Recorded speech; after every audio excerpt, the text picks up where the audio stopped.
अस्सलामुअलैकुम। Kitchen with Shaheen aunty में मैं आप सबको खुश आमदीद कहती हूँ। आज मैं अपने किचन में बहुत ही आसान मज़ेदार छिलकों वाली मूंग दाल की मसाला खिचड़ी बना रही हूँ। इसके साथ हम कैरी और टमाटर की चटनी भी बनाएंगे, जिससे इस खिचड़ी का जायका डबल हो जाएगा। तो आप लोग ज़रूर इस रेसिपी को ट्राई कीजिएगा। इसके लिए मैंने 1 कप छिलकों वाली मूंग की दाल ली है। आप धुली हुई मूंग की दाल भी ले सकते हैं। दाल को मैंने एक बड़े बाउल में डाल दिया है। 1 कप मैंने दाल ली है, तो मैं आधा कप इसके अंदर बासमती चावल शामिल कर रही हूँ। चावलों की मिकदार हमने कम लेनी है। दाल और चावल को मैं अच्छी तरह से मिक्स कर देती हूँ। अब हम इसे खुले पानी से धोकर लेकर आते हैं। 2-3 दफ़ा दाल चावल को मैंने अच्छी तरह से धो लिया है। अब मैंने इसके अंदर पानी डाल दिया है। इसे हम आधे घंटे के लिए भिगो कर छोड़ देते हैं। दाल चावल को भीगे हुए आधा घंटा हो गया था। इसका तमाम पानी निकाल कर मैंने इसे पतीली में डाल दिया है। अब मैं इसके अंदर तकरीबन 1.5 लीटर पानी शामिल कर रही हूँ। क्वार्टर टी स्पून मैंने इसमें हल्दी पाउडर शामिल किया है। हम इसके अंदर अभी कुछ और नहीं डालेंगे। अब हम पानी में उबाल आने का इंतज़ार करेंगे। दाल चावल में उबाल आ गया है। इसके ऊपर जो झाग आए हैं, ये तमाम झाग मैं निकाल दूंगी।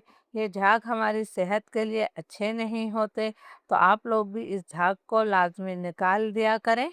तमाम झाग मैंने निकाल दिए हैं। लो मीडियम फ्लेम पर मैं इसे 20-25 मिनट तक पका लेती हूँ। जब तक दाल चावल हमारे पक रहे हैं, हम कैरी टमाटर की चटनी बना लेते हैं।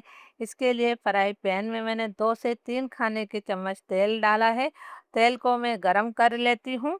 तेल गरम हो गया है, तो मैं 2 दरमियाने साइज़ के टमाटरों को बीच से काट कर फ्राई पैन में डाल देती हूँ। ये जिस तरह मैंने दोनों टमाटर डाल दिए हैं। एक बड़ी मैंने कैरी ली है, इसे भी मैंने बीच से काट कर तेल में डाल दिया है। 7-8 हमने देसी लहसुन की कलियां शामिल कर दी हैं। इसके साथ ही मैं 2 हरी मिर्चें भी डाल देती हूँ। फ्लेम में लो मीडियम कर रही हूँ, और लो मीडियम फ्लेम पर हम इसे ढककर 5 मिनट तक पका लेते हैं। लो मीडियम फ्लेम पर तमाम चीज़ों को पकते हुए तकरीबन 5 मिनट हो गए हैं। अब हमने इनकी साइड को तब्दील कर देना है। आप देख सकते हैं कैरी और टमाटर हमारे नरम हो गए हैं, तो मैं तमाम टमाटर और कैरी की साइड बदल रही हूँ। अब हम इसे दूसरी तरफ से भी 3-4 मिनट तक और पका लेते हैं। दूसरी तरफ से भी कैरी टमाटर को पकते हुए 3-4 मिनट हो गए हैं। कैरी और टमाटर दोनों ही बहुत अच्छी तरह से नरम हो गए हैं, तो हमने टमाटरों का छिलका जो है अलग कर देना है। टमाटर बहुत ज़्यादा नरम है, बहुत आसानी से इनका छिलका जो है अलग हो जाएगा, तो मैं तमाम टमाटरों का छिलका जो है अलग कर लेती हूँ। टमाटर का छिलका मैंने अलग कर दिया है। अब हम इसे प्लेट में निकाल कर ठंडा कर लेते हैं। तमाम चीज़ें हमारी अच्छी तरह ठंडी हो गई हैं, तो इन्हें मैं ग्राइंडर जार में डाल रही हूँ। टमाटर, हरी मिर्च और लहसुन को मैंने ग्राइंडर जार में डाल दिया है। कैरी यानी कि कच्चे आम भी बहुत अच्छी तरह से ठंडे हो गए हैं, तो इनका गूदा भी हमने ग्राइंडर जार में डालना है। आपको ये जो थोड़ा सा ब्राउन ब्राउन कलर नज़र आ रहा है, इससे चटनी में बहुत ही अच्छा सा स्मोकी फ्लेवर आएगा। तो ये मैं दोनों कैरी के जो है गूदे इसके अंदर डाल देती हूँ जार में। अब हम इसमें कुछ मसाले डालेंगे। 1 चाय का चम्मच मैंने नमक शामिल किया है। 1 चाय का चम्मच मैं भुना और पिसा हुआ ज़ीरा शामिल कर रही हूँ। आधा चाय का चम्मच मैंने लाल मिर्चों का पाउडर शामिल किया है। अब हम इसका पेस्ट बनाकर लाते हैं। बगैर पानी डाले मैंने तमाम चीज़ों को थोड़ा सा दरदरा सा पीस लिया है। आपने बारीक पेस्ट नहीं बनाना है। एक छोटी सी प्याज को मैंने बिल्कुल बारीक चॉप कर लिया है, ये भी मैंने चटनी में शामिल कर दी। इसके साथ ही 1 मुट्ठी हम बारीक कटा हुआ हरा धनिया डाल देते हैं। इसे हम अच्छी तरह से मिक्स कर लेते हैं।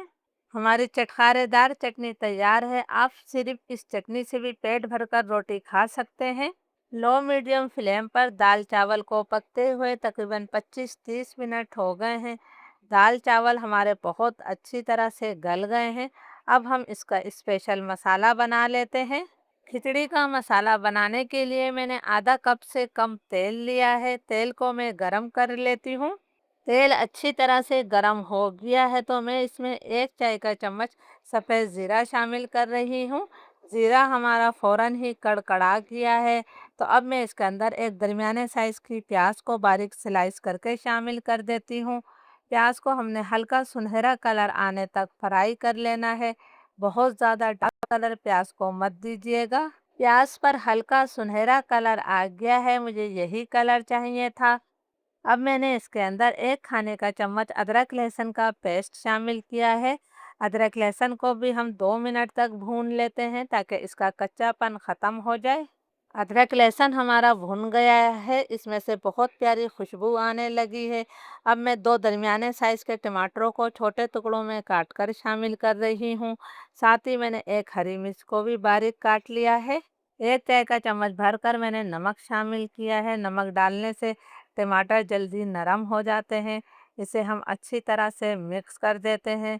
फ्लेम में लो टू मीडियम कर रही हूँ। लो मीडियम फ्लेम पर हम इसे 3 मिनट तक ढककर पका लेते हैं। लो मीडियम फ्लेम पर टमाटरों को पकते हुए 3 मिनट हो गए हैं। जब हम नमक डाल देते हैं और ढककर पकाते हैं तो टमाटर बहुत अच्छी तरह और बहुत जल्दी नरम हो जाते हैं।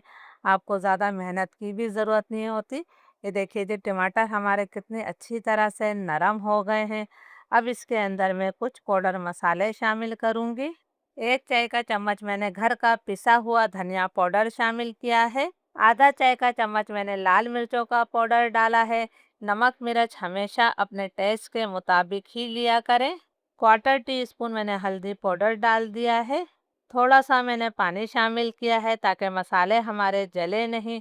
अब हमने मसालों की भी 2-3 मिनट तक भुनाई कर लेनी है। अगर आपने आज से पहले इस तरह खिचड़ी बनाकर नहीं खाई है तो ज़रूर इस रेसिपी को ट्राई कीजिएगा। यकीन करें ये खिचड़ी इतने मज़े की बनती है कि आप इसे बार बार बनाना पसंद करेंगे। 2-3 मिनट तक मसालों की मैंने बहुत अच्छी तरह से भुनाई कर ली है। आप देख सकते हैं कि तेल इससे मुकम्मल तौर पर अलग हो गया है। अब हम इसके अंदर जो चीज़ डाल रहे हैं उससे खिचड़ी का जायका कई गुना बढ़ जाएगा। मैं तकरीबन आधा कप इसके अंदर फ्रोज़न मटर शामिल कर रही हूँ। मटर डालना ऑप्शनल है, अगर आपके पास हो तो डाल दीजिएगा, वरना आप मटर के बगैर भी इस खिचड़ी को बना सकते हैं। मटर डालने से इस खिचड़ी को बच्चे बहुत ज़्यादा शौक से खाएंगे। यहाँ पर हमने मटर की भी 2 मिनट तक मसाले के साथ भुनाई कर लेनी है। 2 मिनट तक मटर की मैंने मसाले के साथ अच्छी तरह से भुनाई कर ली है। अब मैं इसके अंदर 2 से 3 खाने के चम्मच पानी शामिल कर रही हूँ। बहुत ज़्यादा पानी मत डालिएगा, ये फ्रोज़न मटर है तो बहुत जल्दी ये गल जाएगी। लो मीडियम फ्लेम पर मैं इसे ढककर 5 मिनट तक पका लेती हूँ। मटर को पकते हुए तकरीबन 5 मिनट हो गए हैं। मटर हमारी बहुत अच्छी तरह से नरम हो गई है और आप देख सकते हैं कितना बेहतरीन सा इसका मसाला बन गया है। अब हम इसके अंदर जो है दाल चावल शामिल करेंगे। बहुत एहतियात के साथ हमने तमाम दाल चावल जो है कढ़ाई में डाल देना है। तमाम दाल चावल मैंने डाल दिए हैं। अब हम इसे मसाले के साथ बहुत अच्छी तरह से मिक्स करेंगे। मिक्स करने के बाद अगर आपको दाल चावल जो है गाढ़े लगे तो आप इसके अंदर जो है पानी शामिल कर सकते हैं, लेकिन गर्म पानी डालिएगा प्लीज़। अगर आप लोगों को वीडियो अच्छी लग रही है तो इसे ज़्यादा से ज़्यादा लाइक और शेयर ज़रूर कीजिए। और आप मेरी वीडियो कहाँ से देख रहे हैं मुझे कमेंट्स करके ज़रूर बताया करें। दाल चावल को मैंने बहुत अच्छी तरह से मसाले के साथ मिक्स कर लिया है। मेरे खिचड़ी जो है बिल्कुल परफेक्ट है, मुझे इसके अंदर पानी डालने की ज़रूरत महसूस नहीं हो रही है। लेकिन नमक मैंने चखा है, नमक मुझे कम लग रहा है, तो मैं इसके अंदर आधा चाय का चम्मच नमक और शामिल कर रही हूँ। आधा चाय का चम्मच ही हमने घर का पिसा हुआ गरम मसाला पाउडर शामिल किया है। इन दोनों चीज़ों को भी हम मिक्स कर देते हैं। फ्लेम अब मैं बिल्कुल लो करूँगी और लो फ्लेम पर हमने इसे मज़ीद 10 मिनट तक और पकाना है ताकि मसाले का और खिचड़ी दोनों आपस में यकजान हो जाए। लो फ्लेम पर खिचड़ी को पकते हुए 10 मिनट हो गए हैं। माशाल्लाह बहुत ही बेहतरीन नरम नरम सी हमारी जायकेदार खिचड़ी तैयार है।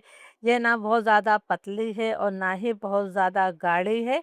तो बस आखिर में हमने इसके अंदर 1 मुट्ठी भर कर हरा धनिया शामिल कर दिया है, इसे भी मैं मिक्स कर दूंगी। चूल्हा अब हम बंद कर देंगे और 2 मिनट के लिए इसको ऐसे ही छोड़ देंगे। फिर 2 मिनट बाद मैं इसे सर्व करूँगी। खिचड़ी को मैंने सर्विंग प्लेट में निकाल लिया है। ऊपर से आपने इसके अंदर अगर आपको पसंद हो तो देसी घी शामिल कर दीजिएगा, इससे जायका बढ़ जाएगा। और इस चटनी के बगैर तो ये खिचड़ी अधूरी है, तो ये चटनी भी हम डाल देते हैं।